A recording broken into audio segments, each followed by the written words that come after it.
আসসালামু আলাইকুম। Hello guys. আপনাদের সাথে আরেকটি রেসিপি শেয়ার করব। সেটা হলো ছোলা বুট দিয়ে আমি হালুয়া বানাবো। সেই বুটের রেসিপিটা আপনাদের সাথে শেয়ার করব। আমি যে আধা কেজি ছোলা বুট নিয়েছি, নিয়ে সুন্দর করে এগুলো ভালো করে ধুয়ে নিয়েছি। ধুয়ে সিদ্ধ বসিয়ে দিয়েছি। সিদ্ধ বসানোর পরে দেখেন এই যে বলক এসে গেছে। এটা প্রায় 10 মিনিট 20 মিনিট সিদ্ধ হবে। ঢেকে সিদ্ধ দিলে সুন্দর মতন সিদ্ধ হয়ে যাবে।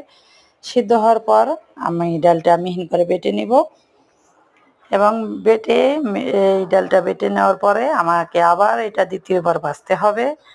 ওই প্রসেসটা আপনাদের সাথে শেয়ার করব কিভাবে ভাজবো। এই যে এখন দেখেন আমি ডালটা বাটার পরে ভাজা বসিয়ে দিয়েছি, শুধু তেল মশলা ছাড়াই। আমার পুরো ভিডিওটা দেখার জন্য আমার চ্যানেলটি সাবস্ক্রাইব করুন এবং লাইক করুন, কমেন্ট করুন। নতুন নতুন আপডেট পেতে আমি এখন এই প্রথম পার্টের রেসিপিটা দিলাম, দ্বিতীয় পার্টের রেসিপিটার জন্য অপেক্ষা।